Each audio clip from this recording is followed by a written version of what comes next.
High, বিকশিত সুপ্ত প্রতিভা এই মহান লক্ষ্যকে সামনে রেখে গড়ে ওঠা প্রতিভা অনলাইন স্কুলে আজকের এই ক্লাসে শহর উপশহর গ্রাম বাজে যেখান থেকে আমাকে শুনছেন সবাইকে সুস্বাগতম এবং সালাম। আসসালামু আলাইকুম রহমতুল্লাহ। আমি ইমন স্যার। আজকে ক্লাস 8-এর অর্থাৎ জিএসসির সেকেন্ড অধ্যায়ের বিজ্ঞানের দ্বিতীয় অধ্যায়ের সেকেন্ড টিউটোরিয়াল হবে। ওকে, আর আমার একটা কমিটমেন্ট আছে, যেহেতু জিএসসির বিজ্ঞান এবং ম্যাথের সম্পূর্ণ ফুল ভিডিও ক্লাস আপলোড করব। তো আপনারা আমার যারা ক্লাসটা করেন নিয়মিত ক্লাসগুলো দেখবেন, আশা করি অনেক উপকৃত হবেন। আর একটা বিষয়, ফার্স্ট ক্লাস একটা আমি আপলোড করেছি এই সেকেন্ড চ্যাপ্টার এবং ফার্স্ট অধ্যায়েরও, এগুলো প্লেলিস্টে দেওয়া আছে, যারা দেখতে চান দেখে নিতে পারবেন। তো কথা না বাড়িয়ে শুরু করা যাক।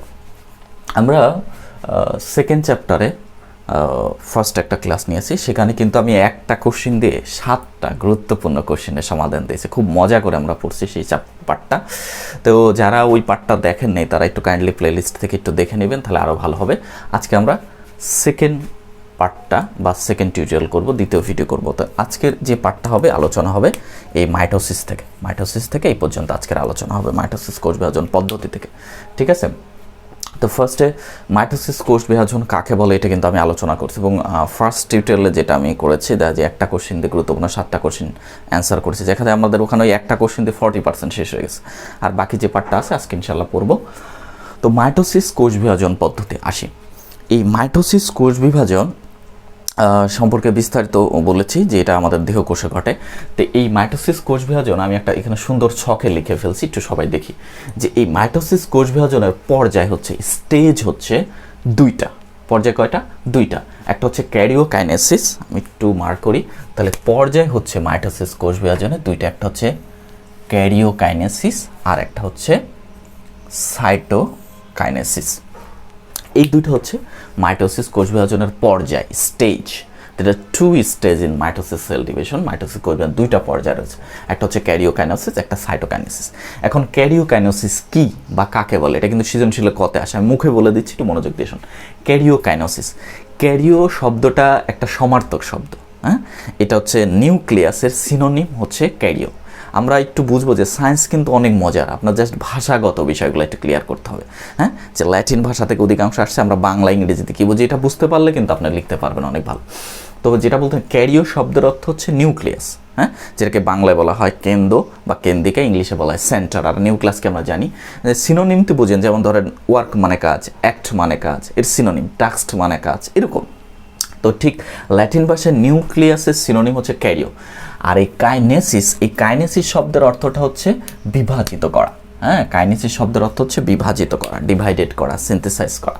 তো ক্যারিওকাইনেসিস শব্দের অর্থ হচ্ছে নিউক্লিয়াসের বিভাজিত করা বা নিউক্লিয়াসের বিভাজন। ক্লিয়ার? তাহলে ক্যারিওকাইনেসিস যদি সৃজনশীলের কতে আসে যে ক্যারিওকাইনেসিস কি বা কাকে বলে, তাহলে লিখবো যে মাইটোসিস কোষ বিভাজনে নিউক্লিয়াসের বিভাজনকে ক্যারিওকাইনেসিস বলে। ওকে এভরিবডি, আমি আবার বলতেছি যে মাইটোসিস কোষ বিভাজনে নিউক্লিয়াসের বিভাজনকে ক্যারিওকাইনেসিস বলে। তারপর 2 নম্বর স্টেজ বা পর্যায় হচ্ছে সাইটোকাইনেসিস। সাইটো মানে সাইটোপ্লাজম, কাইনেসিস মানে বিভাজিত হওয়া, বোঝাই যাচ্ছে সুন্দর বাংলা কথা। তাহলে কি যে সাইটোকাইনেসিস কাকে বলে, যে মাইটোসিস কোষ বিভাজনের যে পর্যায় মাইটোসিস কোষ বিভাজনে সাইটোপ্লাজমের বিভাজন হওয়ার প্রক্রিয়াকে সাইটোকাইনেসিস বলে। ক্লিয়ার? আসে কিন্তু সাইটোকাইনেসিস কি, আমি আবার বলতেছি যে মাইটোসিস কোষ বিভাজনে সাইটোপ্লাজমের বিভাজন হওয়ার প্রক্রিয়াকে সাইটোকাইনেসিস বলা হয়। কাইনেসিস মানে বিভাজিত। ওকে, আমরা 2টা ক্লিয়ার হয়ে গেলাম। তাহলে এটা কিন্তু এমসিকিউতে অনেক সময় আসে যে মাইটোসিস কোষ বিভাজনের পর্যায় কয়টি? 2টি। এটা কিন্তু বিগত জিএসসির কোশ্চেনও আসছে আপনাদের ভালো ভালো স্কুল অ্যান্ড স্কুলগুলোতে দেখা যায় এটা আসে। ঠিক আছে? তো তোমরা এইটা একটু ছকটা নিয়ে নিতে পারো, স্ক্রিনশট দিয়ে বা লিখে ফেলতে পারো দ্রুত। আচ্ছা, তাহলে এই যে মাইটোসিস কোষ বিভাজন 2টা পর্যায় পেলাম, একটা ক্যারিওকাইনেসিস আর একটা হচ্ছে সাইটোকাইনেসিস। তো এই ক্যারিওকাইনেসিস আর সাইটোকাইনেসিসের শুরুর আগে কোষের কিছু প্রস্তুতি দরকার হয়। কোষের কিছু কি দরকার হয়? প্রস্তুতি দরকার হয়। যে কোনো কাজের জন্য প্রস্তুতি লাগে। যেমন ধর আমি এখানে আজকে ভিডিও ক্লাস নিচ্ছি, তা আমার একটা প্রস্তুতি নিতে হয়েছে না? একটা সুন্দর ড্রেস পরছি বা ভিডিও রেডি করছি, হ্যাঁ, আমার ডিভাইসটা রেডি করছি, লাইটিং করা হয়েছে, এই যে একটা প্রস্তুতি। আপনারা ক্লাস করতেছেন, একটা প্রস্তুতি, নেট কানেক্ট দিয়ে দেন ডিভাইসকে ইউজ করতে হচ্ছে। তো যাই হোক, তাহলে এই যে কোনো কাজের জন্য যেমন প্রস্তুতি রয়েছে, তো মাইটোসিসটা তার এমনি হবে না, এটারও একটা প্রস্তুতি দরকার। এবং আমরা জানি মাইটোসিস একটা ধারাবাহিক এবং জটিল প্রক্রিয়া, হ্যাঁ, ধারাবাহিক একটা জটিল প্রক্রিয়া, একটা লেন্দি প্রসেস। তো এই মাইটোসিস কোষ বিভাজনের প্রস্তুতির যে পর্যায় সেটাকে বলা হয় ইন্টারফেস। ক্লিয়ার? এটি কিন্তু সৃজনশীল কতে আসে, ইন্টারফেস কি? তাহলে এটা কীভাবে লিখবেন, যে মাইটোসিস কোষ বিভাজনে ক্যারিওকাইনেসিস ও সাইটোকাইনেসিস শুরুর পূর্বে কোষের কিছু প্রস্তুতিমূলক কাজ করতে হয়, এই পর্যায়টাকে বলা হয় ইন্টারফেস, হ্যাঁ, বা এই অবস্থাটাকে বলা হয় ইন্টারফেস। ক্লিয়ার? আশা করি সবাই বুঝতে পেরেছি। আমরা ইন্টারফেসকেই জেনে গেলাম যে মাইটোসিস কোষ বিভাজনে ক্যারিওকাইনেস সাইটোকাইনেসিসের পূর্বে, সাইটোকাইনেসিসের পূর্বে কোষের কিছু প্রস্তুতিমূলক অবস্থা রয়েছে, এই অবস্থাকে ইন্টারফেস বলে। ক্লিয়ার? আচ্ছা, এখন আসেন এই ক্যারিওকাইনেসিসের আবার ধাপ রয়েছে 5টা। ঠিক আছে, ক্যারিওকাইনেস ধাপ কয়টা? 5টা ধাপ। এখানে একটা মজার বিষয়, অনেক সময় এমসিকিউতে আসে যে মাইটোসিস কোষ বিভাজনের ধাপ কয়টি। দেখেন, মাইটোসিস কোষ বিভাজনে তো ধাপ কিন্তু 5টা হবে মাইটোসিসের। কেন না? কারণ ক্যারিওকাইনেসিস মাইটোসিসের অন্তর্গত। এটা একটু আমরা ক্লিয়ার করি সবাই, কারণ এটা এমসিকিউতে আছে যে মাইটোসিস কোষ বিভাজনের ধাপ কয়টি। ধাপ কিন্তু 5টা। কারণ ক্যারিওকাইনেসিস হচ্ছে মাইটোসিসেরই অন্তর্গত। তো ক্যারিওকাইনেসিসের ধাপ মানে আলটিমেটলি মাইটোসিস কোষ বিভাজনেরই ধাপ। বুঝতে পারছেন সবাই? তো এমসিকিউতে যদি আসে যে মাইটোসিস কোষ বিভাজনের ধাপ কয়টি, 5টে, সুন্দরভাবে দিয়ে দেবেন। ওকে, এখন আসেন এই যে 5টা ধাপ, এই 5টা ধাপ আসলে স্পেসিফিকলি 5টা ধাপ নেই। আমি যখন আপনাদের মতো স্টুডেন্ট ছিলাম, ক্লাস 8-এ তোমাদের মতো, তখন আমরা পড়ছি 4টা ধাপ। মেডিকেল সায়েন্সে যখন পড়লাম তখন বললাম 5টা ধাপ। এখন দেখি স্কুলগুলোতেও 5টা ধাপ ইউজ করে। আসলে এই ধাপগুলো আসছে আলোচনার সুবিধার্থে।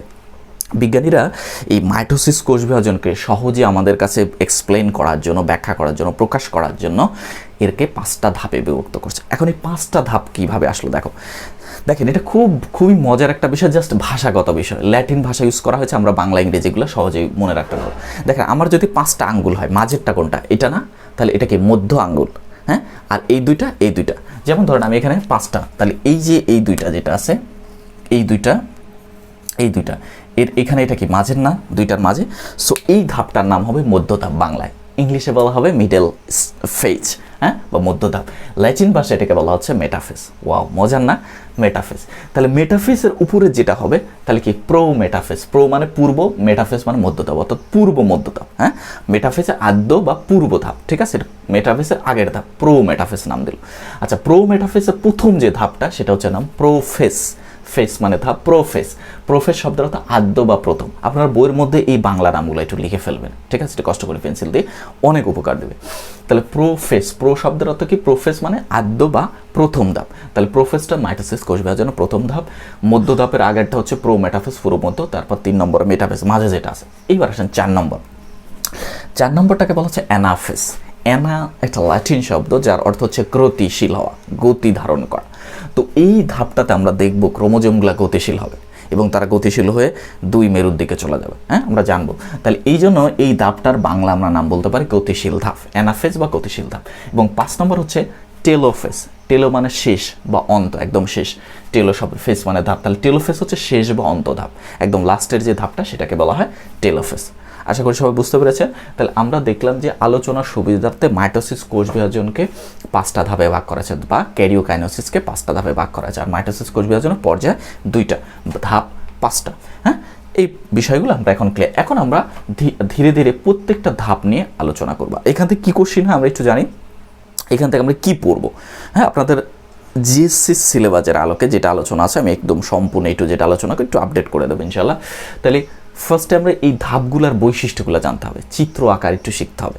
কারণ পরীক্ষা আসে ধরেন চিত্র দেওয়া থাকে উদ্দীপকে, যে এর বৈশিষ্ট্যগুলো লেখা। অনেক সময় চিত্র দেওয়া থাকে না, তো একটা বৈশিষ্ট্য বলে যে এই ধাপগুলো কোন কোন ধাপে আছে, এই বৈশিষ্ট্যগুলো সেগুলোর বৈশিষ্ট্য লিখো। হ্যাঁ, বা ধরেন মাইটোসিস কোষ বিভাজনের পুরো ধাপই বললো যে উল্লেখ করে দেয় এই ধাপের বৈশিষ্ট্য। বিশেষ করে বেশি আসে আপনার প্রোফেস আসে, মেটাফেস আসে, অ্যানাফেস, টেলোফেস, এই ধাপগুলো একটু বেশি আসে।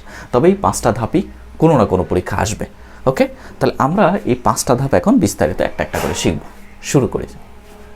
ওকে, আমরা 1 নম্বর ধাপটা হচ্ছে প্রোফেজ ধাপ নিয়ে আলোচনা করি। তো প্রোফেজ ধাপের কী কী বৈশিষ্ট্য আছে? আর আমরা জানি মাইটোসিস কোষ বিভাজন জীবের দেহে ঘটে। জীব বলতে কি উদ্ভিদ প্রাণী, দুইটা প্রধানত দুইটা। হ্যাঁ, তাহলে উদ্ভিদ আর প্রাণী, আমরা এই মাইটোসিস উদ্ভিদ আর প্রাণীর শরীরে ঘটে। তো আমরা দুইটা করে কোষ আঁকতে হবে এখানে, কিন্তু উদ্ভিদের একটা কোষ দেখাতে হবে, প্রাণীর একটা কোষ দেখাতে হবে। আপনাদের অনেকগুলা উদ্ভিদ কোষ প্রাণী কোষ আছে প্রোফেজ ধাপে, এত দরকার নেই। আপনার একদম শেষ পর্যায়ে যে চিত্রটা দেওয়া আছে আপনাদের টেক্সট বুকে, শেষ যে চিত্রগুলো শেষ অবস্থা দেওয়া আছে সেটা আঁকবেন। সো প্রোফেজ ধাপের বৈশিষ্ট্যগুলো লেখার আগে আমি দুইটা আগে চিত্র আঁকি। তার আগে বলি যে মাইটোসিস কোষ বিভাজন যতগুলো ধাপ রয়েছে তার মধ্যে প্রোফেজ সবচেয়ে একটা লেন্দি ফেজ, হ্যাঁ, সবচেয়ে দীর্ঘস্থায়ী ধাপ হচ্ছে প্রোফেজ। ঠিক আছে, সবচেয়ে দীর্ঘস্থায়ী ধাপ হচ্ছে প্রোফেজ। এখন আমি চিত্র আঁকি, একটা উদ্ভিদ কোষ আঁকবো, একটা প্রাণী কোষ আঁকবো। উদ্ভিদ কোষগুলো মোটামুটি এরকম হয়, এর পাশে আরো কোষ আছে। ঠিক আছে,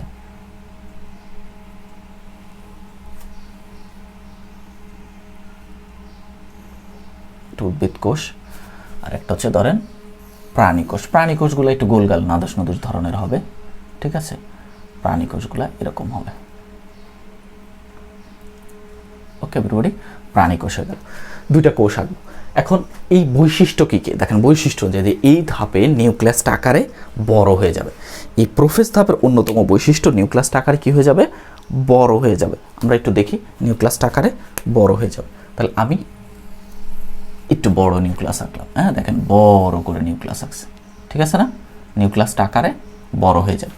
তারপর কি করবে, 2 নম্বর যে ক্রোমোজোমগুলো, আপনাদের বৈশিষ্ট্য যেগুলো আছে এগুলো রোমান সংখ্যা পয়েন্ট করে করলে। 2 নম্বর কি, ক্রোমোজোমগুলো যে আঁকা বাঁকা তন্তু বা সুতার নাই যে জিনিসটা আছে, ক্রোমাটিন জালিকা, এগুলো হচ্ছে পানি বিয়োজন করবে, পানি হ্রাস করবে, পানি ঝরে পড়বে এখান থেকে করে, এরা আঁকা বাঁকা তন্তু সুতার মতো হবে। ঠিক আছে, এবং শেষের দিকে এসে কি করবে, এরা মাঝ বরাবর বিভক্ত হয়ে ক্রোমাটিড তৈরি করবে। এক একটা এই যে আঁকা বাঁকা তন্তু সুতার মতো হয় সেটাকে বলা হয় আসলে ক্রোমোজোম। এই প্রোফেজ ধাপটাতে আমরা ক্রোমোজোম মাইক্রোস্কোপ ভালোভাবে দেখতে পারি, এবং এটা দুইটা ধাপে বিভক্ত হবে, দুইটা ভাগে বিভক্ত হবে, যেটাকে বলা হয় ক্রোমাটিড বলা হয়। দুইটা ক্রোমাটিড একটা বিন্দুতে সংযুক্ত থাকে, যেটাকে বলা হয় সেন্ট্রোমিয়ার। আমরা একটু দেখি, আমি একদম শেষ স্টেজে, এটা হচ্ছে উদ্ভিদ কোষ, আর এটা হচ্ছে প্রাণী কোষ। ওকে, তো প্রাণী কোষে কিন্তু আরেকটা বিষয় যে সেন্ট্রিওল থাকবে, এটাই মূল পার্থক্য।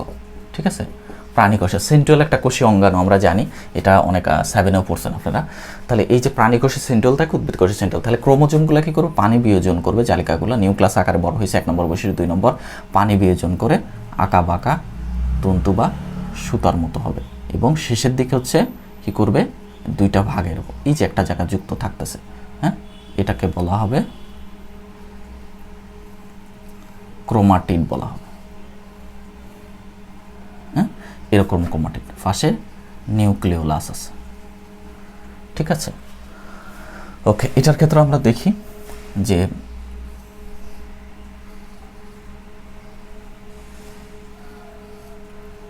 এই যে ক্রোমাটিড গঠন করবে,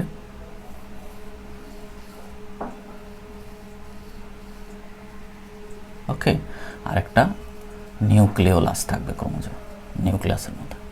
ওকে, তাহলে এই ধাপের বৈশিষ্ট্যগুলো কিন্তু আমরা পেরে গেলাম, এবং চিত্র কিন্তু আঁকা হয়ে গেছে, জাস্ট দুইটা এরকম দিলেই চলবে। তাহলে এই ধাপের আমি আবার বৈশিষ্ট্যগুলো বলতেছি। নাম্বার 1 লিখবে যে এই ধাপে নিউক্লিয়াসটা আকারে বড় হবে। 2 নম্বর কি, এই আঁকা বাঁকা তন্তু বা সুতার নাই যে ক্রোমাটিন জালিকা, এরা পানি বিয়োজন করে কি করবে, পানি বিয়োজন করে আঁকা বাঁকা তন্তু বা সুতার ন্যায় হবে, এবং এই শেষের দিকে এরা হচ্ছে দুইটা অংশে বিভক্ত হবে, যেটাকে ক্রোমাটিড বলে, এবং ক্রোমাটিডগুলো একটা বিন্দুতে যুক্ত থাকে, যেটাকে বলা হবে সেন্ট্রোমিয়ার। ক্লিয়ার? আশা করি সবাই বুঝতে পেরেছেন, এটা উদ্ভিদ কোষ, প্রাণী কোষ। এখন একটু বিষয়টা ক্লিয়ার করি, একটু আমি দেখেন, একটু কাঁঠাল পেন্সিল দিয়ে দেখাই। এই যে, হ্যাঁ, এই যে দুইটা ক্রোমাটিড, এখানে একটা বোতামের মতো একটা জায়গা আছে, এখানে আমাদের যেমন শার্টের দুইটা পার্ট একটা বোতাম দ্বারা আটকানো থাকে, শার্টের দুইটা পার্ট, ঠিক অ্যাজ লাইক অ্যাজ দুইটা ক্রোমাটিড একটা বোতামের মতো জায়গা আটকানো থাকে, যেটাকে বলা হয় সেন্ট্রোমিয়ার। এটাকে কি বলা হয়, সেন্ট্রোমিয়ার বলে। ঠিক আছে, আর এই যে দুইটা, এই একটা সূত্র কি একশো সূত্র, এই দুইটাকে বলা হয় ক্রোমাটিড। ওকে এভরিবডি, এটা হচ্ছে ক্রোমাটিড।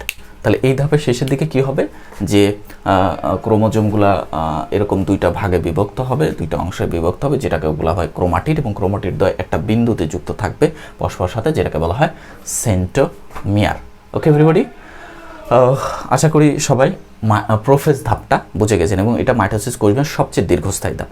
এবার আসেন পরের ধাপে, ধাপ 2তে আমরা এবার আসি। ওকে, এখন আসেন 2 নম্বর ধাপ। ধাপ 2 হচ্ছে প্রোমেটাফেজ, পূর্ব মধ্য ধাপ। এই ধাপের কি কি বৈশিষ্ট্য হবে? আর একটা কথা বলে রাখি, এই প্রোমেটাফেজ ধাপটা মাইটোসিস কোষ বিভাজনের যতগুলো ধাপ আছে তার মধ্যে সবচেয়ে স্বল্পস্থায়ী ধাপ। এটা কিন্তু এমসিকিউতে আসে, সবচেয়ে স্বল্পস্থায়ী ধাপ হচ্ছে প্রোমেটাফেজ। এই ক্ষেত্রে কোষের কি অবস্থা তৈরি হবে, এই ধাপের বৈশিষ্ট্যগুলোকে কি জানি। আগে আমরা ছবি আঁকি, উদ্ভিদ কোষে আঁকে আমি একটা। উদ্ভিদ কোষটা আমরা জানি, উদ্ভিদ কোষটা মোটামুটি এরকম হয়, এর পাশে আর উদ্ভিদ কোষ আছে। উদ্ভিদ কোষ, প্রাণী কোষগুলো একটু নাদুস নাদুস টাইপের, আন্ডামার্কা চেহারা হবে এরকম, ঠিক আছে। এই ধাপের বৈশিষ্ট্যগুলো হচ্ছে নাম্বার 1, এই নিউক্লিয়ার পর্দা ও নিউক্লিয়াস প্রায় বিলুপ্ত হয়ে যায়, একদম বিলুপ্ত হওয়ার পথে, ঠিক আছে। তাহলে এই যে নিউক্লিয়ার মেমব্রেন, নিউক্লিওলাস, হ্যাঁ, এক্ষেত্রেও নিউক্লিয়ার মেমব্রেন পর্দা, নিউক্লিওলাস কি হবে, প্রায় বিলুপ্ত হয়ে যাবে, হ্যাঁ, 1 নম্বর। তাহলে এটা আমরা কেমনে বিলুপ্ত করতে পারি? দেখেন আমি আঁকছি, আমার তো মার্কার ইউজ করছি, আমি জাস্ট এই যে ডাস্টার দিয়ে বাড়ি দিলেই প্রায় বিলুপ্তি প্রায় হয়ে যাবে।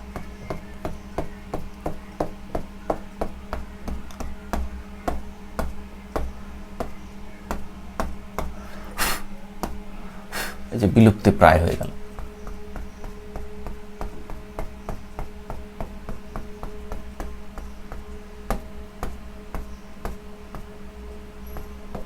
এই যে বিলুপ্তি প্রায় হয়ে গেল, ঠিক আছে।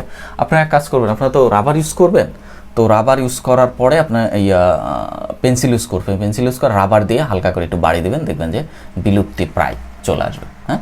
এই যে বিলুপ্তি প্রায় হয়ে গেল, ঠিক আছে।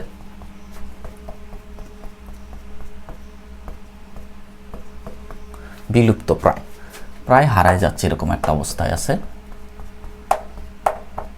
জাস্ট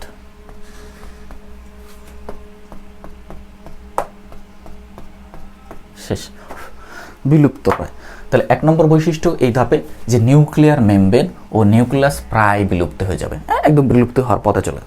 2 নম্বর আসেন, এই ধাপের অন্যতম বৈশিষ্ট্য যে এই ধাপে কোষের উভয় মেরু থেকে, উদ্ভিদ কোষের এরকম 2 মেরু, আর প্রাণী কোষের ক্ষেত্রে তো সেন্ট্রিওল থাকবে আমরা জানি, তো উভয় মেরু থেকে তন্তুর আবির্ভাব হবে, হ্যাঁ, এরকম কিছু তন্তুর আবির্ভাব হবে, ঠিক আছে, তন্তুর আবির্ভাব হবে। ঠিক এখানেও তাই হবে,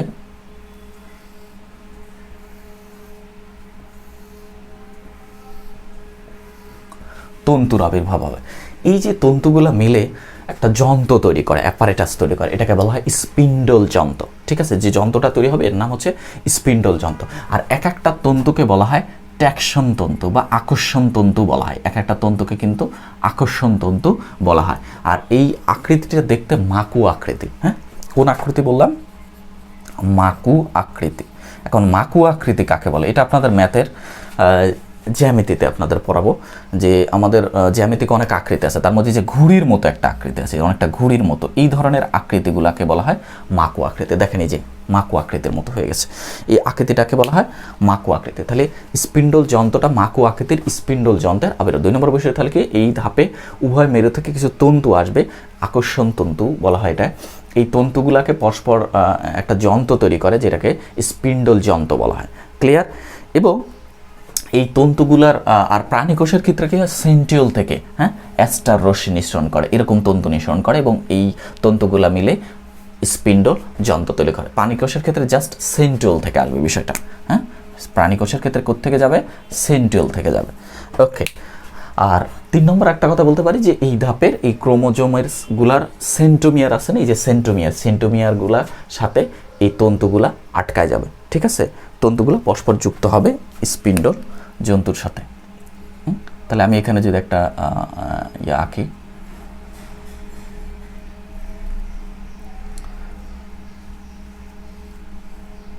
এই যেখানে যুক্ত হয়েছে, হ্যাঁ, আবার এখানে একটা দিই,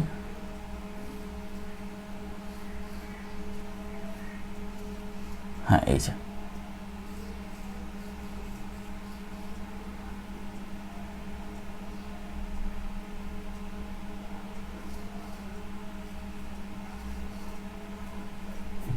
এইভাবে ক্রোমোজোমগুলা সেন্ট্রোমিয়ারগুলা স্পিন্ডল যন্ত্রের সাথে যুক্ত হয়ে যাবে। প্রাণী কোষেও তাই একইভাবে দেখান যে ক্রোমোজোমগুলা এই যে এখানে সেন্ট্রোমিয়ার, এটা সেন্ট্রোমিয়ার, আর এক দুইটা হচ্ছে ক্রোমাটিড, ঠিক আছে না?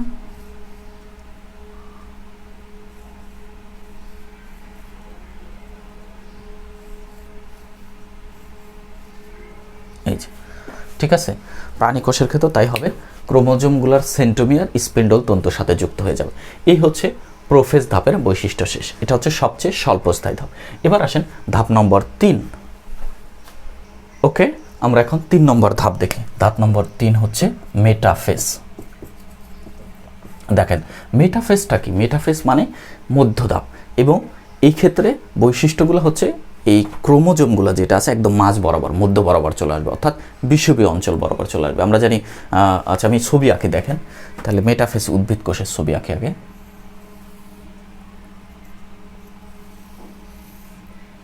মোটামুটি এটা পাশে আর উদ্ভিদ কোষ আছে, প্রাণী কোষ, প্রাণী কোষটা একটু গোলগাল নাদোষ নাদোষ হবে। হ্যাঁ, তাহলে এই ধাপে কি হবে? 1 নম্বর বৈশিষ্ট্যগুলা, যে এই যে স্পিন্ডল যন্ত্র আমরা আঁকছিলাম 2 মেরু থেকে, মাকু আকৃতির যে স্পিন্ডল যন্ত্র আঁকা হয়েছিল, ঠিক আছে?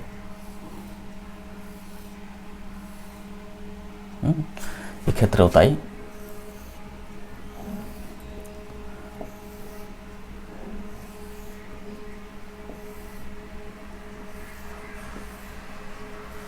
মাকু আকৃতির যে স্পিন্ডল যন্ত্র, এটা হচ্ছে মেরু, এটা উত্তর মেরু, দক্ষিণ মেরু, 2টা মেরু থাকে উদ্ভিদ কোষে। আর মাঝ বরাবর, কোষের মাঝ বরাবর অঞ্চলটাকে বলা হয় বিষুবীয় অঞ্চল।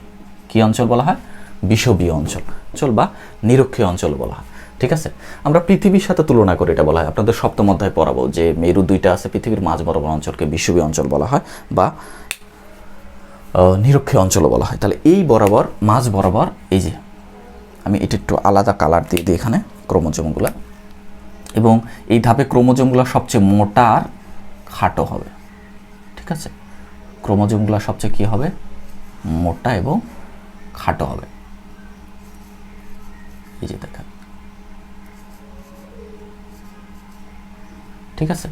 তাহলে ক্রোমোজোমগুলো দেখেন মাঝ বরাবর চলে আসছে। ক্রোমোজোমগুলো কোন বরাবর আসছে? মাঝ বরাবর চলে আসছে। ঠিক এখানেও তাই হবে, আমি একটু আলাদা কালার দিয়ে দেখাই। এবং ক্রোমোজোমগুলো সবচেয়ে মোটা আর খাটো, দেখেন আমি মোটা খাটো করে আঁকতেছি। হ্যাঁ,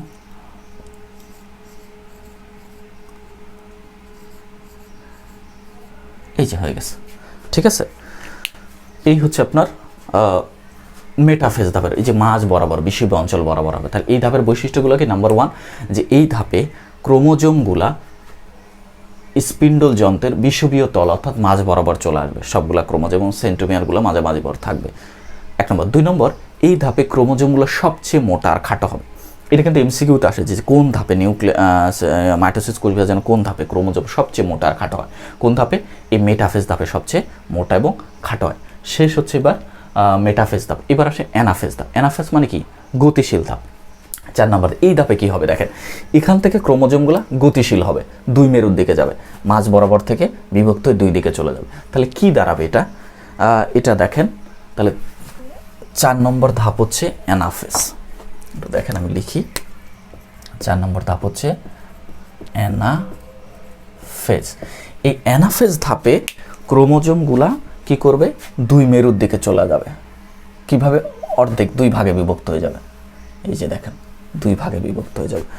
তাহলে আমরা নর্মালি একটা সুতা যদি আপনি ফ্লোরে রাখেন, হ্যাঁ ধরেন এরকম একটা সুতা আছে ফ্লোরে, আপনার মাঝ বরাবর টান দিলে কি এরকম, যদি এরকম ধরে এইভাবে টান দেন তাহলে ভি এর মতো হবে না? একটু সাইড থেকে নিলে কি এল এর মতো, জি এর মতো হবে না?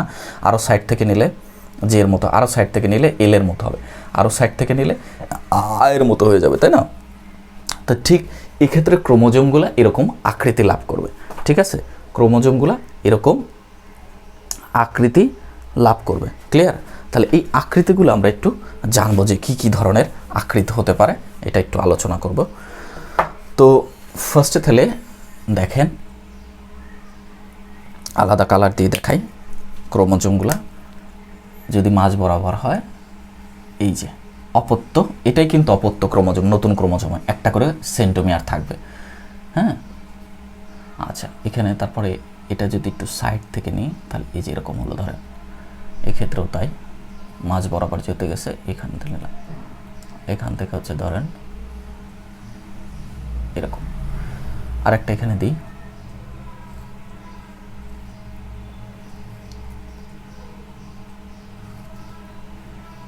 এই যে একটা আকৃতি আসছে, এটার ক্ষেত্রে একটু দিই,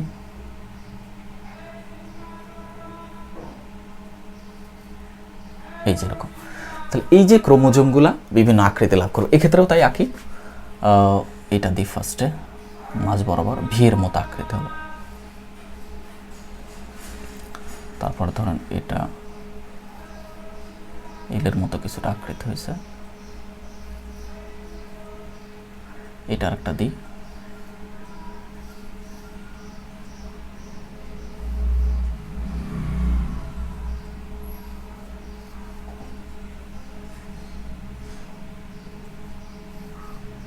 এরকম। এই যে দুই মেরুর দিকে চলে যাচ্ছে, ক্লিয়ার? ক্রোমোজোমগুলা দুই মেরুর দিকে চলবে। আর এখানে জাস্ট স্পিন্ডল জন্ত। ওকে, এটা হচ্ছে আপনার অ্যানাফেজ ধাপ। ধাপের চিত্রগুলো দেখেন, খুবই ইজি না? তাহলে এই ধাপটাতে ক্রোমোজোমগুলা কি করবে, দুই বিপরীত মেরুর দিকে যাবে এবং ক্রোমোজোমগুলা সেন্টোমিয়ার বরাবর মাঝ বরাবর বিভক্ত হবে এবং প্রত্যেকটা অংশে সেন্টোমিয়ার থাকবে। হ্যাঁ, এবং ওই যে ক্রোমোজোমগুলো দুই মেরুর দিকে যায়, এটা এক একটা অপত্য ক্রোমোজোমের কাজ করবে। হ্যাঁ, আচ্ছা, এগুলো আকৃতিগুলো একটু বলি। তাহলে মাঝ বরাবর যদি যায়, তাহলে ধরেন ভি আকৃতি হয়। হ্যাঁ, আমি কোথায় লিখবো আকৃতিগুলো? আচ্ছা, আকৃতিগুলো এখানে লিখে, যদি ভি হয় একদম মাঝ বরাবর, এটাকে বলা হয় মেটাসেন্টিক। হ্যাঁ, মেটাসেন্টিক এই আকৃতির, মেটা মানে মধ্য, সেন্টিক মানে সেন্টার, অর্থাৎ মাঝ বরাবর যদি ক্রোমোজোমের সেন্টোমিয়ার থাকে, ওখান থেকে যদি টান দেয়, হ্যাঁ, এই স্পিন্ডল তন্তুগুলো টাইনে নিয়ে যাবে দুই মেরুর দিকে। ঠিক আছে, এটাকে বলে মেটাসেন্টিক। তারপরে যদি আরেকটু সাইডে যায়, এর নাম হবে সাব মেটাসেন্টিক, মুখে বলতেছি, যেটা এলের মতো হবে। আরেকটু যদি পাশ থেকে দেয়, এটা অনেকটা জের মতো হবে, এটা হচ্ছে অ্যাক্রোসেন্টিক। আর একজন প্রান্ত থেকে যদি টান দেয়, শেষ প্রান্ত, সে টেলোসেন্টিক। টেলো মানে শেষ প্রান্ত, একদম শেষ থেকে যদি টান দেয়, এর নাম হবে টেলোসেন্টিক। ক্লিয়ার? মেটাসেন্টিক, সাবমেটাসেন্টিক, অ্যাক্রোসেন্টিক, টেলোসেন্টিক, এরকম আকৃতি লাভ করবে। ঠিক আছে, এবং প্রত্যেকটা এই অপত্য ক্রোমাটিডগুলো তখন ক্রোমোজোমের মতো আচরণ করবে। তো বৈশিষ্ট্যগুলো কি আমি আবার সিরিয়ালে বলে দিচ্ছি। অ্যানাফেজ ধাপের বৈশিষ্ট্য নাম্বার 1, প্রতিটি ক্রোমোজোম সেন্টোমিয়ার থেকে কি হবে, দুই ভাগে বিভক্ত হয়ে যাবে। হ্যাঁ, বিভক্ত প্রত্যেকে কি করবে, মেরুর দিকে চলন করবে। 1। 2 নম্বর কি, ক্রোমোজোমগুলো যখন পরস্পর থেকে বিভাজিত হয়ে যায়, তখন এক একটা ক্রোমাটিড এবং প্রত্যেকটা ক্রোমাটিডে একটা করে সেন্টোমিয়ারও থাকবে, এদেরকে অপত্য ক্রোমোজোম বলা হবে। 2। 3 নম্বরে, ক্রোমোজোমগুলো যখন মেরুমুখী চলন করবে, তখন এদের বিভিন্ন আকৃতি হবে, যেমন কেউ ভি আকৃতি, কেউ এল আকৃতি, কেউ জে আকৃতি, কেউ আই আকৃতি, এরকম হবে। অর্থাৎ মেটাসেন্টিক, সাবমেটাসেন্টিক, অ্যাক্রোসেন্টিক, টেলোসেন্টিক, এরকম বিভিন্ন আকৃতি ধারণ করবে। ক্লিয়ার? এটা হচ্ছে অ্যানাফেজ ধাপ শেষ। এবার আসেন 5 নম্বর ধাপ। 5 নম্বর ধাপটা কি? 5 নম্বর ধাপটা হচ্ছে আমাদের টেলোফেজ ধাপ। ধাপ নম্বর 5 হচ্ছে টেলোফেজ। টেলোফেজ মানে কি, শেষ বা অন্তধাপ। এটা কিন্তু মাইটোসিস কোষগুলোর 5টা ধাপের শেষ ধাপ। এক্ষেত্রে কি হবে, এই যে ক্রোমোজোমগুলো দুই মেরুর দিকে গিয়েছে, দুই মেরুর দিকে যে এরা মেরুতে একদম চলে আসবে, তখন হচ্ছে এরা ওই যে মাইটোসিসের প্রোফেজ ধাপে যেমন পানি বিয়োজন করছিল, হ্যাঁ, প্রোফেজ বা প্রোমেটাফেজে, তো এটার ঠিক উল্টা ঘটনা করবে। অর্থাৎ ওই যে নিউক্লিয়ার মেমব্রেন হারিয়ে গেছিলো, নিউক্লিয়াস হারিয়ে গিয়েছিল, তাহলে এগুলো আবার পুনরাবির্ভাব করবে। জিনিসটা দেখেন কত মজা। তাহলে প্রোফেসের ঠিক উল্টা, অর্থাৎ এখানে পানি বিয়োজন হয়, পানি শোষণ করবে, শোষণ করে আঁকা বাঁকা, হ্যাঁ, তন্তু বা সুতার মতো নিউক্লিয়ার রেটিকুলাম গঠন করবে। আর কি হবে, এবং ক্রোমোজোমগুলো দুই বিপরীত মেরুতে যাবে, তারপরে কি করবে, এই নিউক্লিয়ার মেমব্রেন ও নিউক্লিওলাসের পুনরাবির্ভাব করবে। এই হচ্ছে আপনার টেলোফেজ ধাপের বৈশিষ্ট্য। সো আমি একটু আঁকায় ফেলি, তাহলে এগুলা মুছে ফেলতে হবে। ধরেন এটা মুছে ফেলতে হবে। এখন আসেন, তাহলে কি হবে, এখানে নিউক্লিয়ার মেমব্রেন, এই যে নতুন করে নিউক্লিয়ার মেমব্রেনের আবির্ভাব ঘটলো, নিউক্লিয়ার মেমব্রেনের আবির্ভাব ঘটলো এবং নিউক্লিওলাসেরও আবির্ভাব ঘটবে, নিউক্লিওলাসেরও কী হয়ে গেছে, আবির্ভাব ঘটছে। হ্যাঁ, নিউক্লিয়ার মেমব্রেন, নিউক্লিয়াস। আর এগুলো হচ্ছে পানি গ্রহণ করে আঁকা বাঁকা তন্তু বা সুতার মতো হবে, আঁকা বাঁকা তন্তু বা সুতার মতো হবে। উদ্ভিদ কোষে হবে, প্রাণী কোষে হবে। ঠিক আছে, আচ্ছা, এখান থেকে এই যে স্পিন্ডল যন্ত্র এগুলা এরা পরে বিলুপ্ত হয়ে যাবে, অদৃশ্য হয়ে যাবে। হ্যাঁ, স্পিন্ডল তন্তুগুলো যেটা থাকে আস্তে আস্তে এরা বিলুপ্ত হয়ে যাবে। এবং উদ্ভিদ কোষের ক্ষেত্রে মাঝ বরাবর একটা কোষ প্লেট তৈরি করবে। এই কোষ প্লেট থেকে কিন্তু কোষ প্রাচীর তৈরি হয়। আমরা জানি উদ্ভিদ কোষে কোষ প্রাচীর থাকে, প্রাণী কোষে কি কোষ প্রাচীর থাকে? না, প্রাণী কোষে কোষ পর্দা থাকে। হ্যাঁ, তো উদ্ভিদ কোষে কোষ প্রাচীর, ওর ভিতরে আবার কোষ পর্দা থাকে, কিন্তু উদ্ভিদ কোষে শুধুমাত্র কোষ প্রাচীর থাকে। আর এই কোষ প্রাচীরটা তৈরি হবে কি, এই কোষ প্লেট তৈরি করবে। আর এই কোষ প্লেটটা তৈরি করা একটু আসতেছি, তাহলে আমি টেলোফেজ ধাপটা চিত্রকায় ফেলছি, এটার বৈশিষ্ট্যগুলো বলে ফেলি। তাহলে কী কী বৈশিষ্ট্য? নাম্বার 1, যে অপত্য ক্রোমোজোমগুলো বিপরীত মেরুতে। এই যে অপত্য ক্রোমোজোম, এই যে এক একটা সেন্টোমিয়ারতে দুইটা ভাগে বিভক্ত হয়ে এক একটা ক্রোমাটিডে অপত্য ক্রোমোজোম, নতুন ক্রোমোজোম। তাহলে এই অপত্য ক্রোমোজোমগুলো 2 মেরুতে অবস্থান করবে, নাম্বার 1। নাম্বার 2 হচ্ছে এই ধাপে উভয় মেরুতে ক্রোমোজোমগুলোকে ঘিরে নিউক্লিয়ার মেমব্রেন ও নিউক্লিওলাসের পুনরাবির্ভাব ঘটবে। এই যে পুনরাবির্ভাব ঘটছে। ঠিক আছে। 3 নম্বর, এই ক্ষেত্রে ক্রোমোজোমগুলা পানি গ্রহণ করে শোষণ করে এরা আঁকা বাঁকা জট পাকে তন্তু সুতার ন্যায় ক্রোমাটিন জালিকায় পরিণত হবে। এই হচ্ছে 3টা এদের বৈশিষ্ট্য, টেলোফেজ বা শেষ ধাপ। আশা করি সবাই বুঝতে পারছেন। এটাই হচ্ছে মাইটোসিস কোষ বিভাজনের 5টা ধাপ। এখন আসেন মাইটোসিস কোষ বিভাজনের অর্থাৎ ক্যারিওকাইনেসিস 5টা ধাপ শেষ। বা ক্যারিওকাইনেসিসের শেষের দিকে অর্থাৎ টেলোফেসের শেষের দিকে সাইটোকাইনেসিস শুরু হয়ে যাবে। সাইটোকাইনেসিস কি বলছি, যে সাইটোপ্লাজমের বিভাজন। তাহলে এই যে সাইটোপ্লাজমগুলো এখন 2 দিকে চলে যেতে থাকবে। এখানে সাইটোপ্লাজম যাবে, এখানে যে বিভিন্ন সাইটোপ্লাজম অঙ্গাণুগুলো আছে যেগুলো মাইটোকন্ড্রিয়া, এন্ডোপ্লাজম, রেটিকুলাম বা ইত্যাদি, এরাও ওই দিকে চলে যাবে। তো উদ্ভিদ কোষের ক্ষেত্রে মাঝ বরাবর একটা কোষ প্লেট তৈরি হবে। এটা কি বলবো? মাঝ বরাবর কোষ প্লেট তৈরি হবে, কোষ প্লেট। হ্যাঁ, কোষ প্লেট তৈরি হয় সাইটোকাইনেসিসের শেষের দিকে। তো এই যে কোষ প্লেট তৈরি হয় কী দ্বারা? এই কোষ প্লেটটা তৈরি হয় এন্ডোপ্লাজমিক রেটিকুলাম দ্বারা, ER বা সংক্ষেপে বলা হয় এন্ডোপ্লাজমিক রেটিকুলাম। আমাদের কোষীয় যে অঙ্গাণুগুলো আছে তার মধ্যে এন্ডোপ্লাজমিক রেটিকুলাম একটা অঙ্গাণু আপনারা পড়ছেন। এই অঙ্গাণুটা এসে উদ্ভিদ কোষের ক্ষেত্রে কি করে? এই কোষ প্লেট গঠন করে। আর প্রাণী কোষের ক্ষেত্রে কি হয়? প্রাণী কোষের ক্ষেত্রে এরকম খাস তৈরি হয়ে যাবে, ভিতরে খাস তৈরি হয়ে যাবে। এই খাস তৈরি হওয়ার প্রক্রিয়াটাকে বলা হয় ক্লিভেজ বা ফারোয়িং পদ্ধতি। এটি একটু মনে রাখতে হবে, এমসিকিউর জন্য খুবই ইম্পর্টেন্ট। এটাকে কি বলা হবে? ক্লিভেজ বা ফারোয়িং পদ্ধতি। এই যেরকম খাস তৈরি হলো, তারপর আস্তে আস্তে খাসটা ভিতরের দিকে চলে যাবে এবং বড় হয়ে যাবে। তখন কি হয়ে যাবে? একটা কোষ থেকে আলটিমেটলি 2টা কোষে পরিণত হয়ে যাবে। ওয়াও, এই যে একটা কোষ থেকে 2টা কোষ তৈরি হয়ে গেছে। ঠিক আছে না?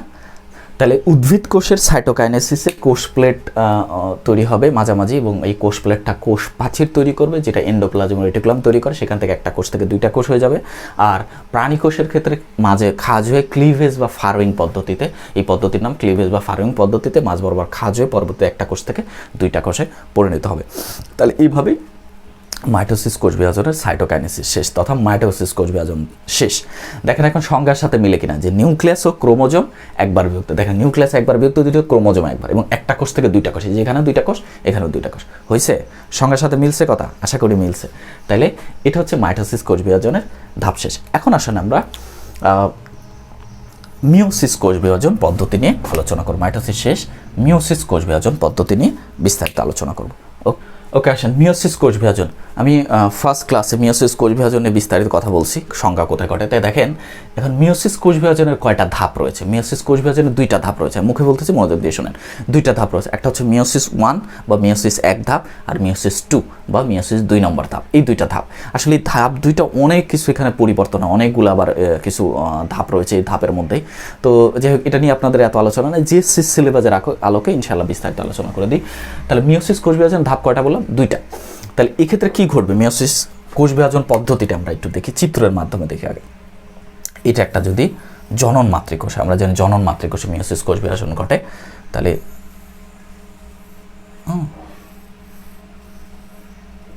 সেন্টোমিয়ার, ঠিক আছে, একটা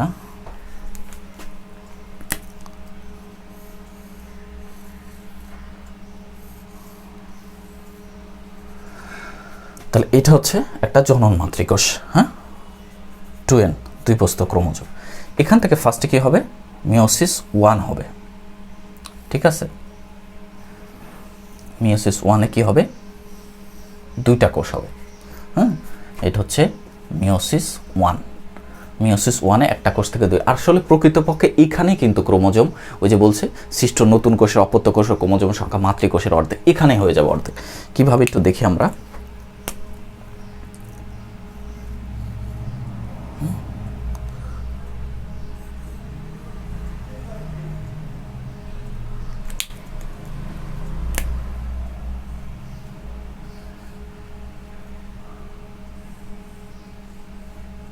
ওকে, তাহলে এই যে ক্রোমোজোম এখানে 2টা ছিল, একটা একটা করে এক প্রস্থ হয়ে গেল। আচ্ছা, আপনাদের বই একটা ছবি আছে এরকম, আমি যেটা আঁকছি এটা কনফার্ম ঠিক আছে, আপনি 10টা বই দেখবেন 10 রকম ছবি আছে, এটা নিঃসন্দেহে ঠিক আছে। এটা একটু মনোযোগ দিয়ে দেখেন। তাহলে এক্ষেত্রে ক্রোমোজোমগুলো কী হলো, হ্রাস পেয়ে গেল, 2n থেকে nn হয়ে গেল, ঠিক আছে। এটা মিওসিস 1। তাহলে মিওসিস 1 ধাপটা কি বলবো, যে মিওসিস কোষ বিভাজন জনন মাতৃকোষে ঘটে, সেখানে প্রথম ধাপ হচ্ছে মিওসিস 1। এই ধাপে একটি জনন মাতৃকোষ থেকে বিভাজিত হয়ে একটা নিউক্লিয়াস থেকে 2টা হবে, এবং আমরা দেখব মিওসিস নিউক্লিয়াস 2বার বিভাজিত, এক নম্বর বিভাজিত, নিউক্লিয়াস 1টা থেকে 2টা হবে, এবং ক্রোমোজোমের সংখ্যা এখানে হ্রাস পেয়ে যাবে, অর্ধেক হয়ে যাবে, অর্থাৎ 2n থেকে n হয়ে যাবে। দেন এবার আসেন মিওসিস 2। তো মিওসিস 2-তে কী হবে দেখেন, প্রত্যেকটা কোষ থেকে আবার 2টা করে কোষের উৎপত্তি হবে। আচ্ছা, এখানে দেখা যাবে তো,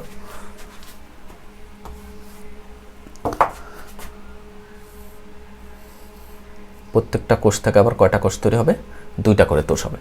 তো ঠিক এই মিওসিস 2 যেটা, এটা মিওসিস 2 তার ঠিক মাইটোসিসের মতোই, কিন্তু মাইটোসিস বলা যাবে না, মাইটোসিসের মতো কি, মাইটোসিস কি সমান সংখ্যক ক্রোমোজোম তৈরি হবে নতুন কোষে, ঠিক এক্ষেত্রেও সমান সংখ্যক কোষ তৈরি হবে, ক্রোমোজোম তৈরি হবে, সমান সংখ্যক ক্রোমোজোম তৈরি হবে। এই জন্য বলা হয় মিওসিস 2টা হচ্ছে মাইটোসিসের মতো। তার মানে মাইটোসিসের মতো বলতে এই একই সমান সংখ্যক ক্রোমোজোম হবে। তাহলে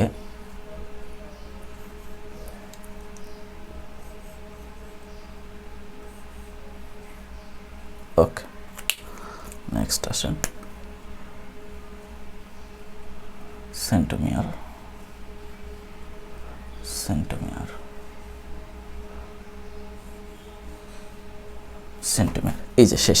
তাহলে এক্ষেত্রেও কী হয়ে যাচ্ছে, n n n n, অর্থাৎ মিওসিস 2-তে মাইটোসিসের মতো ঘটবে, অর্থাৎ মিওসিস 1-এ ক্রোমোজোমের সংখ্যা যা থাকবে মিওসিস 2-তে তাই ক্রোমোজোমের সংখ্যা থাকবে, অর্থাৎ ক্রোমোজোমের বিভাজন হবে না, ক্রোমোজোমগুলো ফটোকপি করার মতো, একদম ফটোকপি, হ্যাঁ, সদৃশ তৈরি হবে।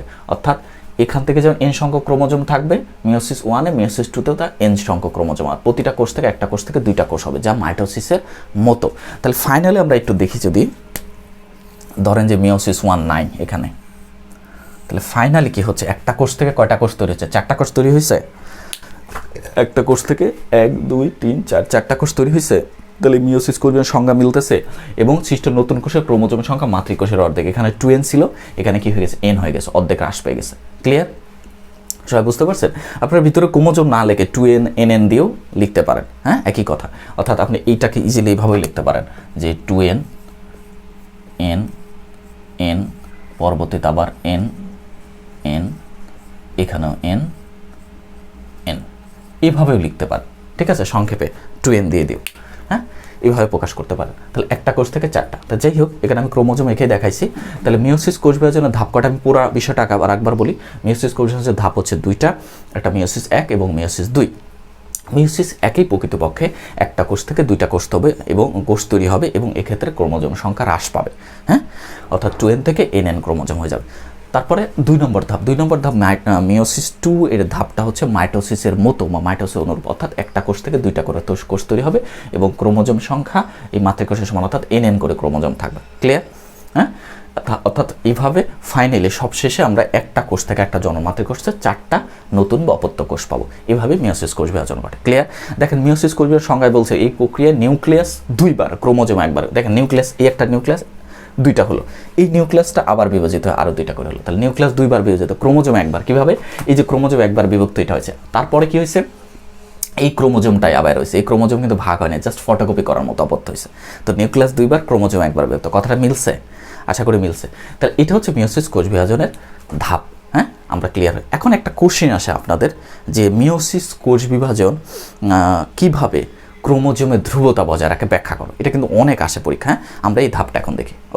ওকে দেখেন কোশ্চেনটা কি যে মিওসিস কোষ বিভাজন ক্রোমোজোমের ধ্রুবতা বজায় রাখে ব্যাখ্যা করো। এটা কিন্তু অনেক আসে সৃজনশীলে গতে 3 বা 4 মার্কসের কোশ্চেন, বড় কোশ্চেন ঘতেও আসে। তো মিওসিস কোষ বিভাজন ক্রোমোজোমের ধ্রুবতা বজায় রাখে ব্যাখ্যা করে, খুবই মজার, খুবই ইম্পর্টেন্ট একটা কোশ্চেন। তাহলে ক্রোমোজোম ধ্রুবতা কীভাবে বজায় রাখে? আমাদের শরীরে যে ক্রোমোজোম রয়েছে, আমরা একটু বলি, আমাদের শরীরে মোট 2 ধরনের ক্রোমোজোম রয়েছে, ঠিক আছে? তো ক্রোমোজোম কয় ধরনের আমাদের শরীরে থাকে? 2 ধরনের। তার মধ্যে টোটাল ক্রোমোজোম সংখ্যা হচ্ছে 23 জোড়া। আমাদের শরীরে মোট 23 জোড়া মানে কয়টা? 46টি, ঠিক আছে? এটা কিন্তু আমার এমসিকিউতে আসে। মানুষের শরীরে মোট, আমাদের মানব বডিতে মানুষের কোষগুলোতে সর্বমোট 23 জোড়া ক্রোমোজোম থাকে। 23 জোড়া মানে 46। তার মধ্যে 22 জোড়া যে ক্রোমোজোম আছে, 22 জোড়া বা 44টি, যেটা এটাকে বলা হয় অটোজোম। এটাকে বলা হয় কি? অটোজোম।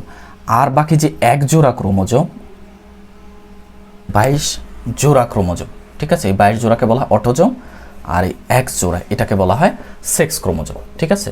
এটাকে বলা হয় সেক্স ক্রোমোজোম বা লিঙ্গ নির্ধারক ক্রোমোজোম, ঠিক আছে? লিঙ্গ নির্ধারক ক্রোমোজোম, এটাই হচ্ছে আমাদের জেন্ডার ডিসক্রিমিনেট করে, হ্যাঁ, লিঙ্গ নির্ধারণ করে যে মেল অ্যান্ড ফিমেল। তো এই লিঙ্গ নির্ধারক ক্রোমোজোম হচ্ছে আবার 2 ধরনের হয়।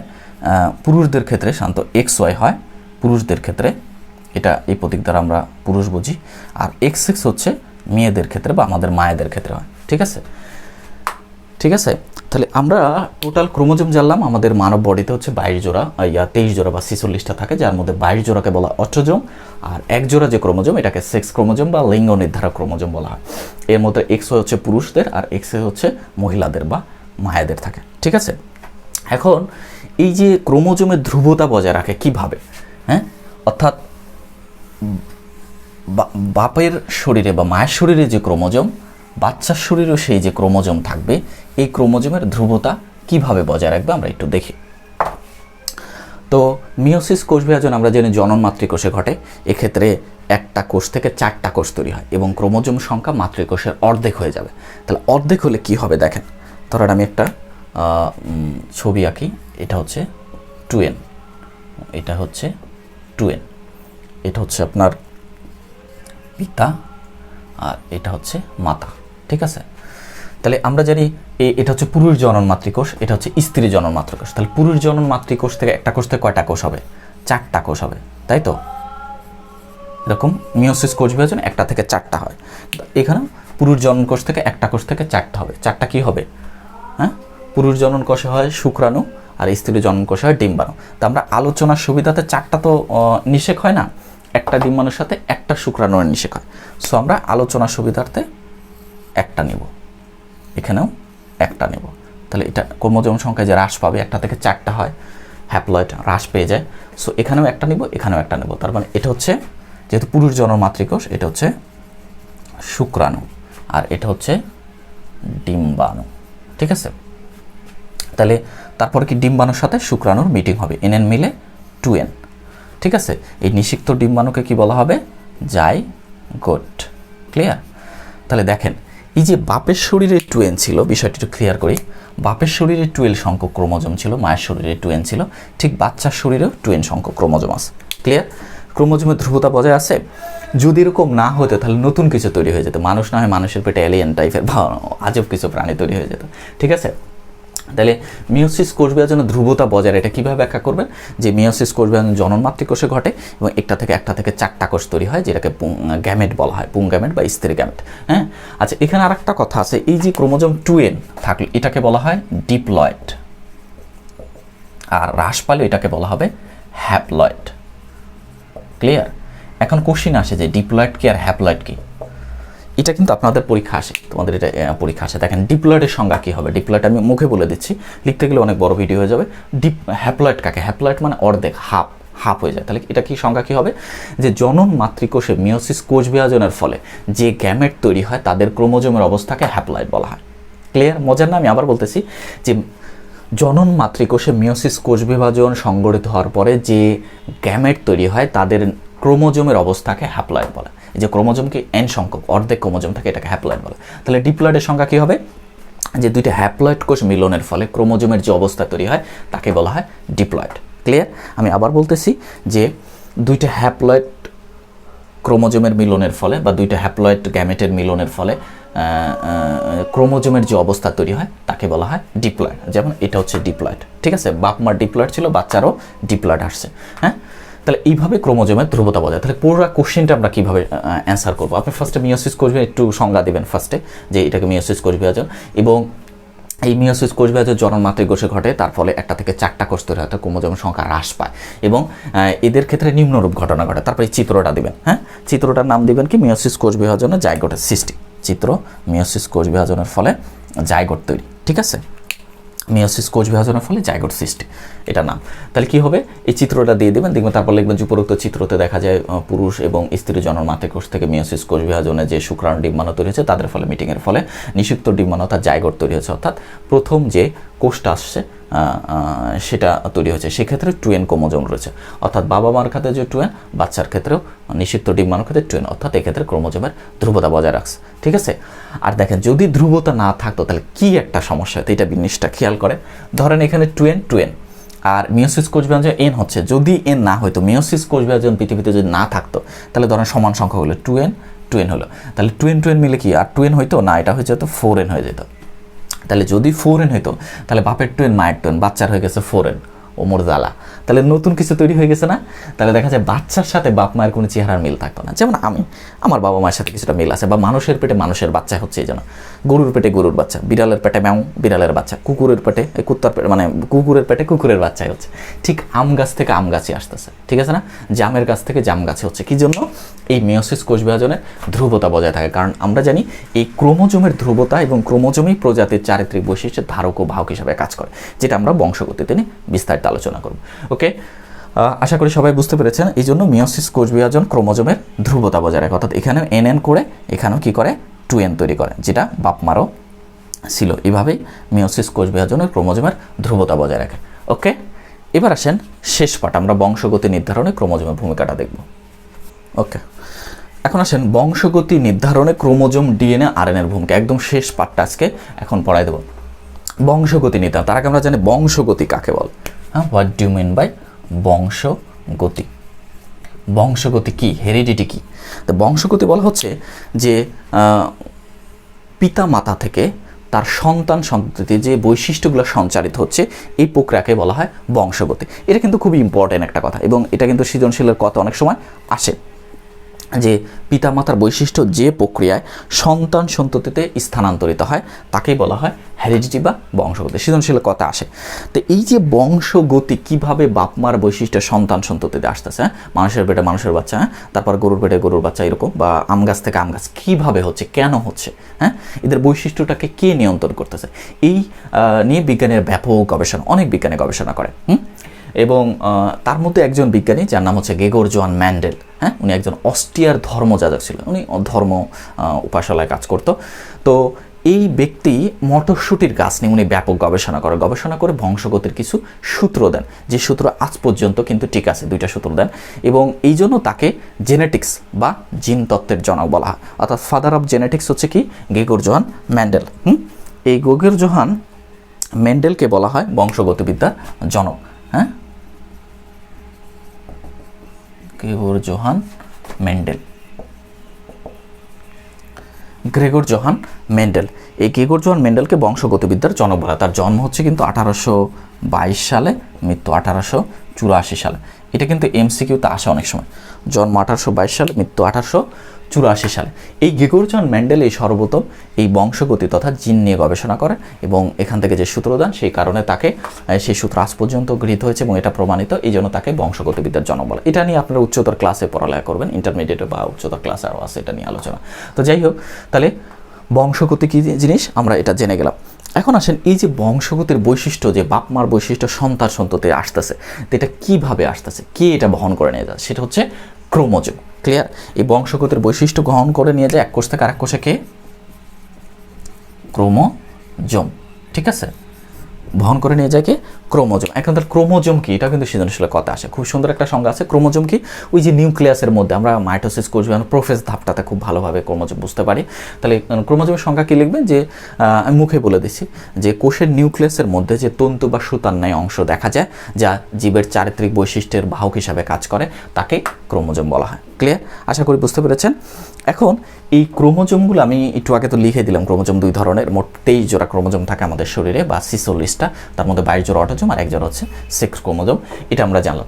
এই ক্রোমোজোমগুলোকে যদি আমরা ভাঙি, ক্রোমোজোমগুলোতে নিউক্লিক অ্যাসিড থাকে। কি অ্যাসিড থাকে? নিউক্লিক অ্যাসিড থাকে। এই নিউক্লিক অ্যাসিড আবার 2 ধরনের। নিউক্লিক অ্যাসিড কয় ধরনের? তাহলে আমি একটু লিখি যে নিউক্লিক অ্যাসিড, এই নিউক্লিক অ্যাসিড 2 ধরনের। একটা হচ্ছে ডিএনএ আর একটা হচ্ছে আরএনএ। ডিএনএ হচ্ছে ডিঅক্সিরাইবো নিউক্লিক অ্যাসিড, আরএনএ হচ্ছে রাইবো নিউক্লিক অ্যাসিড। এই 2 ধরনের নিউক্লিক অ্যাসিড দ্বারাই আমাদের ক্রোমোজোম গঠিত। ঠিক আছে? তাহলে আমি আবার বলতেছি, ক্রোমোজোমে 2 ধরনের নিউক্লিক অ্যাসিড থাকে, একটা হচ্ছে ডিএনএ আর একটা হচ্ছে আরএনএ। ডিএনএ হচ্ছে ডিঅক্সিরাইবো নিউক্লিক অ্যাসিড আর আরএনএ হচ্ছে রাইবো নিউক্লিক অ্যাসিড। ঠিক আছে? অনেক সময় কিন্তু পার্থক্য আসে ডিএনএ আর এর মধ্যে, ছোট্ট করে কম আসে, কিন্তু আসে অনেক সময়। তো এই ডিএনএ আরএনএগুলো আমরা একটু দেখি যে কেমন হয় ডিএনএগুলো। তো আমি একটা ক্রোমোজোমের যদি ডিএনএ আঁকি, ডিএনএর সূত্রটা হচ্ছে ডাবল হ্যালিক্স। হ্যাঁ, বিজ্ঞানে বলতেছে, বিজ্ঞান ওয়াটসন অ্যান্ড কিক, এই 2 জন বিজ্ঞানী ডিএনএর ডাবল হ্যালিক্স মডেল আবিষ্কার করেন। হ্যাঁ, এই ওয়াটসন এবং ফ্রান্সিস ক্রিক, এই 2 জন বিজ্ঞানী, তারা এই কারণে তারা কিন্তু নোবেল পুরস্কারও পায়। যাই হোক, তো আপনাদের বইয়ে জিএসসি সিলেবাসের আলোকে যেটা আছে সেটা আলোচনা করি। তাহলে ডিএনএর গঠনটা আমরা দেখি। ডিএনএর গঠনটা দ্বিসূত্রক। দেখেন ডিএনএর কেমন চেহারা।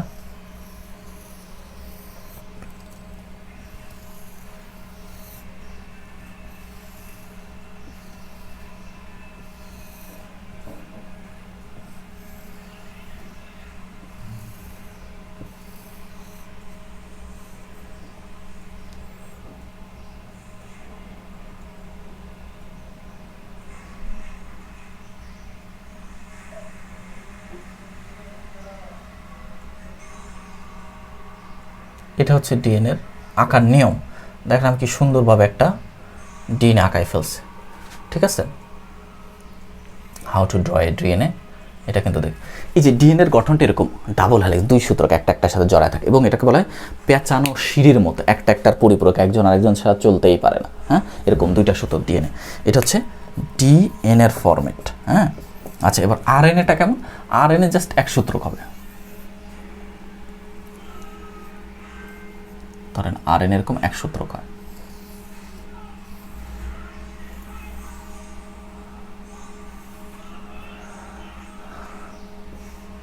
আরএনএ এরকম 1 সূত্রক হয়। এটা হচ্ছে ধরেন আরএনএ।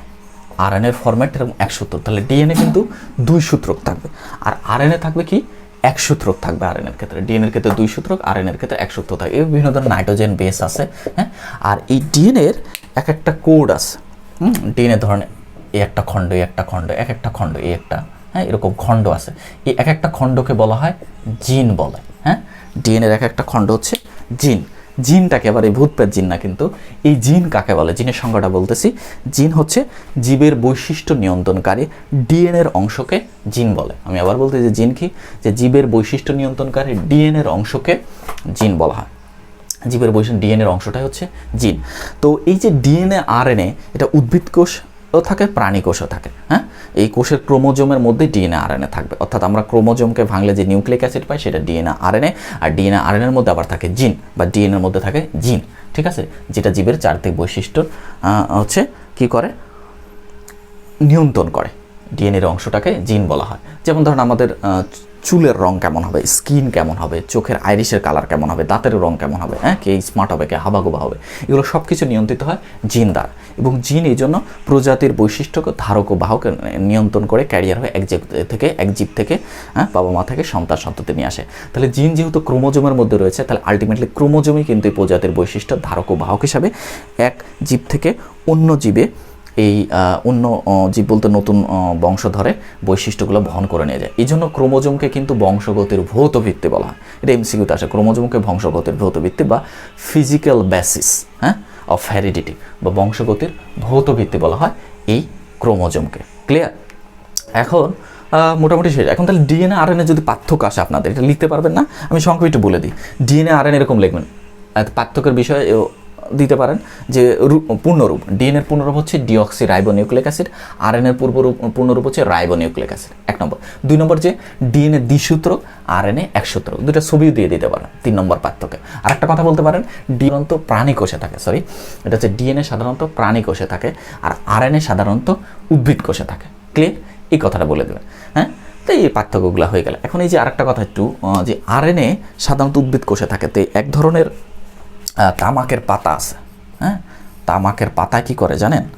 ধরেন এটা যদি তামাকের পাতা হয়, তামাকের পাতার মধ্যে এরকম নকশা করে দেয় এক ধরনের ভাইরাস। হ্যাঁ, তামাকের পাতা এরকম নকশা করে দেয় মোজাইকের মধ্যে, আমাদের যেন ফ্লোরে মোজাইক করা থাকে না, ঠিক তামাকের পাতা এরকম নকশা করে দেয়, এই জন্য এটাকে বলা হয় টিএমভি, টোবাকো মোজাইক ভাইরাস। হ্যাঁ, অর্থাৎ এটা হচ্ছে আরএনএ ভাইরাস। টোবাকো মোজাইক ভাইরাসটা কি ভাইরাস?